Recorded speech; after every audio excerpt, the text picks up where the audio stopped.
Hello दोस्तों, स्वागत है आपका इस नई वीडियो में। दोस्तों, आज हम जीव विज्ञान के अंतर्गत पादप जगत वर्गीकरण से संबंधित कुछ महत्वपूर्ण प्रश्न लेकर के आपके समक्ष उपस्थित हुए हैं।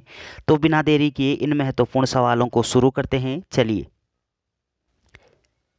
इस वीडियो का पहला प्रश्न है, निम्नलिखित में से किसे वर्गीकी का पितामह कहा जाता है? आपको बताना है कि फादर ऑफ टैक्सोनॉमी किसे कहा जाता है। वर्गीकी के पिता किसको बोलते हैं? Option A Engler, option B अरस्तु, option C Linnaeus, option D Theophrastus. तो इस प्रश्न का सही आंसर बताना है आपको।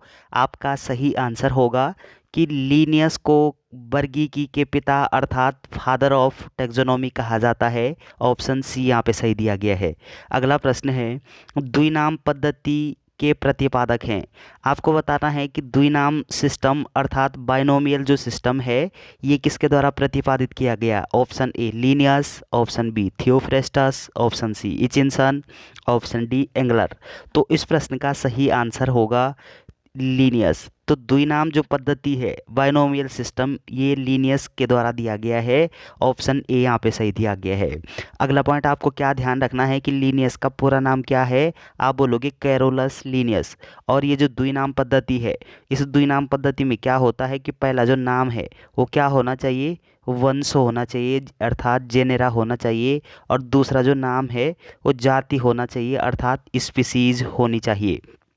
तो चलिए, अगला प्रश्न है कि वर्गीकरण का प्राकृतिक सिस्टम किस वनस्पति विज्ञानी ने प्रस्तुत किया था?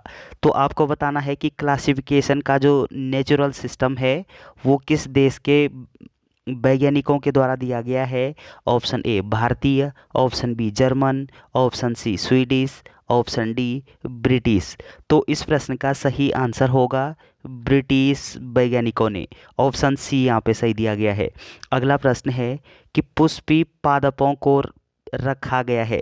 पुष्पी पादपों को यानी जो पुष्पी जो पादप हैं उनको किस ग्रुप के अंतर्गत रखा गया है, किस समूह में रखा गया है? Option A cryptogams, option B phanerogams, option C bryophytes, option D pteridophytes. तो इस प्रश्न का सही आंसर क्या होगा? आप बोलोगे कि पुष्पीय पादपों को फेनेरोगेम्स समूह में रखा गया है। ऑप्शन बी यहाँ पे सही दिया गया है। अगला प्रश्न है, अपुष्पीय पादपों को रखा गया है।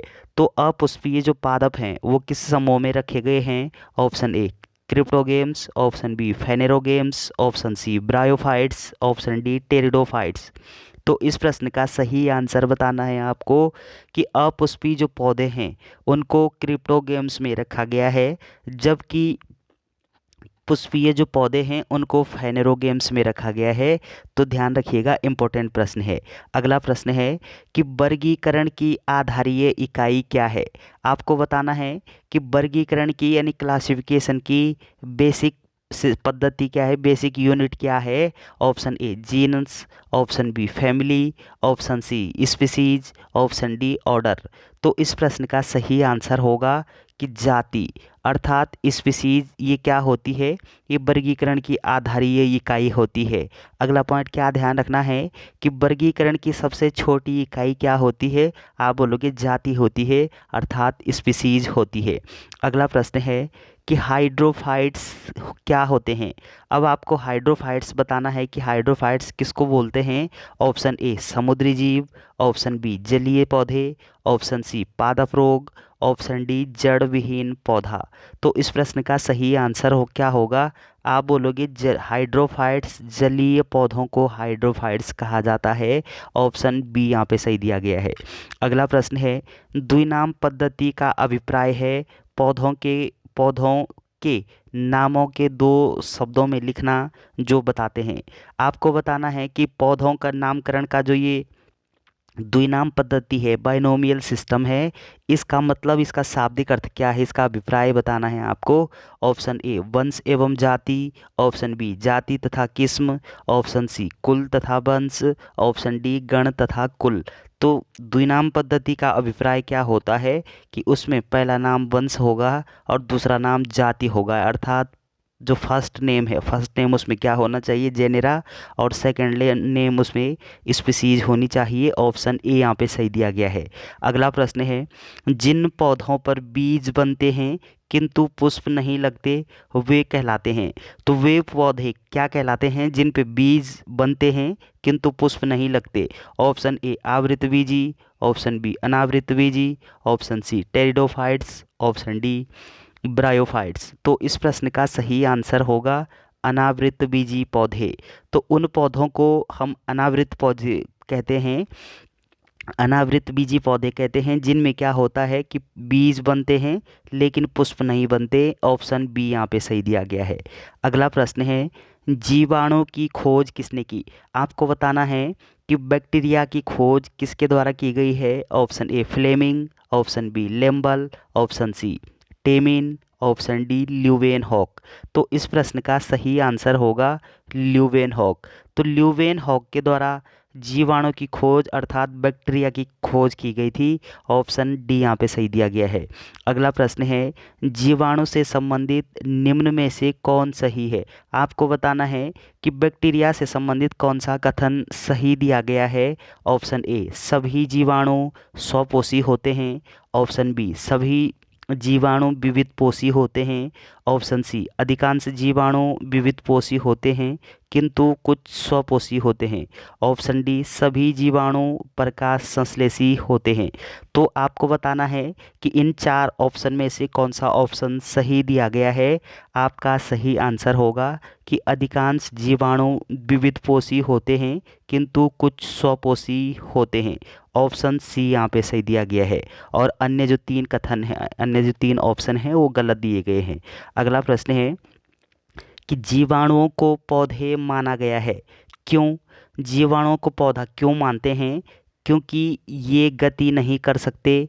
ऑप्शन बी इनमें कठोर कोशिका भित्ति होती है, ऑप्शन सी इनका विखंडन द्वारा ये विखंडन द्वारा गुणन कर सकते हैं, ऑप्शन सी ऑप्शन डी ये सभी जगह पाए जाते हैं। तो इस प्रश्न का सही आंसर होगा कि बैक्टीरिया में कठोर कोशिका भित्ति पाई जाती है अर्थात सेल वॉल पाई जाती है। ऑप्शन बी यहाँ पे सही दिया गया है, इसलिए बैक्टीरिया को पौधा माना गया है। ऑप्शन बी यहाँ पे सही दिया गया है। अगला प्रश्न है कि जीवाणुविक कोशिका में नहीं होता। आपको बताना है कि बैक्टीरियल सेल में क्या अनुपस्थित होता है। ऑप्शन ए कोशिका भित्ति, ऑप्शन बी जीव द्रव्य कला, option C ribosome, option D सूत्रकणिका। तो इस प्रश्न का सही आंसर होगा सूत्रकणिका अनुपस्थित होता है बैक्टीरियल सेल में। ऑप्शन डी यहाँ पे सही दिया गया है। अगला प्रश्न है, जीवाणुओं की साधारणतः आकृति क्या होती है। तो बैक्टीरिया की जो साधारण आकृति होती है वो कौन सी होगी। ऑप्शन ए छड़ रूपी, ऑप्शन बी गोल, ऑप्शन सी सर्पिल, ऑप्शन डी कौमा रूपी। तो इस प्रश्न का सही आंसर होगा छड़ रूपी अर्थात बेसिलाई जो आकृति होती है वो जीवाणुओं की अर्थात बैक्टीरिया की साधारण आकृति होती है। ऑप्शन ए यहाँ पे सही दिया गया है। अगला प्रश्न है, जो जीवाणु आकार में सबसे छोटे होते हैं कहलाते हैं। तो जो आकार में सबसे छोटे होते हैं वो क्या कहलाते हैं। ऑप्शन ए गोलाणु, option B vibrio, option C दंडाणु, ऑप्शन डी स्पाइरिला। तो इस प्रश्न का सही आंसर बताना है आपको कि जो आकार में गोल होते हैं उनको गोलाणु अर्थात कोकाई कहा जाता है। ऑप्शन ए यहाँ पे सही दिया गया है। अगला प्रश्न है, एक गोल जीवाणु कहलाता है। गोल जीवाणु क्या कहलाता है। Option A vibrio, option B bacillus, option C coccus, option D spirilla. तो इस प्रश्न का सही आंसर होगा कोकस। तो जो गोल बैक्टीरिया होता है उसको कोकस कहा जाता है। ऑप्शन सी यहाँ पे सही दिया गया है। अगला प्रश्न है, एक सर्पिल जीवाणु को कहते हैं। तो सर्पिला आकार का जो बैक्टीरिया होता है उसको क्या कहते हैं। Option A diplococcus, option B bacillus, option C coccus, option D spirillum. तो इस प्रश्न का सही आंसर होगा स्पाइरिलम। तो ऐसे बैक्टीरिया को क्या कहा जाता है, आप बोलोगे स्पाइरिलम। ऑप्शन डी यहाँ पे सही दिया गया है। अगला प्रश्न है कि वास्तविक केंद्रक किस में अनुपस्थित होता है। तो आपको बताना है कि वास्तविक केंद्रक किस में अनुपस्थित होता है। ऑप्शन ए कवक, option B lichen, option C जीवाणु, ऑप्शन डी हरे शैवाल। तो इस प्रश्न का सही आंसर होगा बैक्टीरिया अर्थात जीवाणु। तो जीवाणु में क्या होता है कि वास्तविक केंद्रक अनुपस्थित होता है। ऑप्शन सी यहाँ पे सही दिया गया है। अगला प्रश्न है, निम्नलिखित में से कौन सर्वाधिक संख्या में पाए जाते हैं। तो सर्वाधिक संख्या में कौन सा पाया जाता है। ऑप्शन ए शैवाल, ऑप्शन बी कवक, ऑप्शन सी जीवाणु, ऑप्शन डी कीट। तो इस प्रश्न का सही आंसर क्या होगा। आप बोलोगे कि सर्वाधिक संख्या में ये बैक्टीरिया पाया जाता है अर्थात जीवाणु पाया जाता है। ऑप्शन सी यहाँ पे सही दिया गया है। अगला प्रश्न है, बैक्टीरिया में पाया जाने वाला प्रकाश संश्लेषी आशय कहलाता है।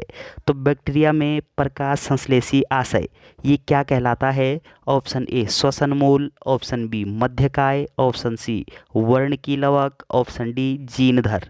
तो इस प्रश्न का सही आंसर होगा वर्णकीलवक, ऑप्शन सी यहाँ पे सही दिया गया है। तो चलिए दोस्तों, वीडियो अगर आपको अच्छी लगती है तो चैनल को सब्सक्राइब करना ना भूलें। Thanks for watching.